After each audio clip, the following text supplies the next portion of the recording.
आप भी चाहते हैं अंकित बिहारी ऑफिशियल चैनल के सारे ऑडियो वीडियो आप तक पहुंचे, तो चैनल के लाल बटन को दबा के सब्सक्राइब करें और साथ में बेल आइकन को दबाना ना भूलें।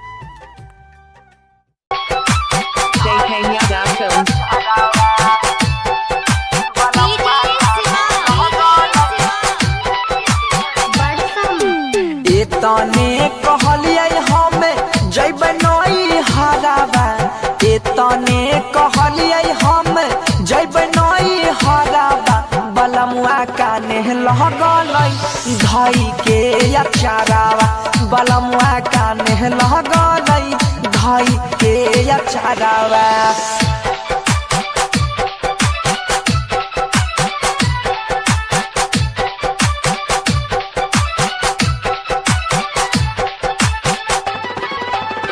JK Yada Films.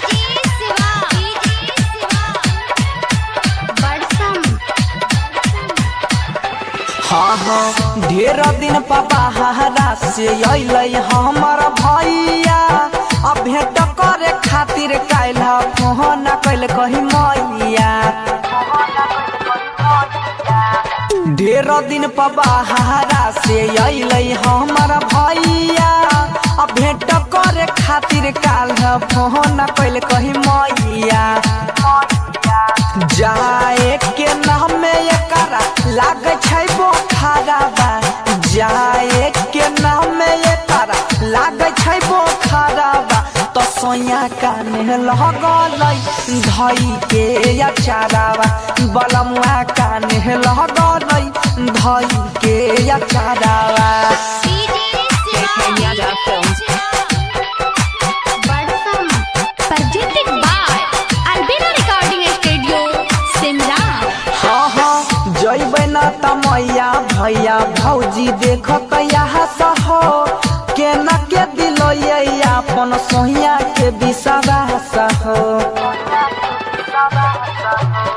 जैबै न तमैया भैया भौजी देखत यहाँ सहो, केना के दिलोयै अपन सोहिया के विश्वास हो। देवारू बनसी धरता कहे दुनु रे पहाराबा, देवारू बनसी धरता कहे दुनु रे पहाराबा, सजन काने लगल धई के अचारावा, बलमुआ काने लगल धई के अचारावा।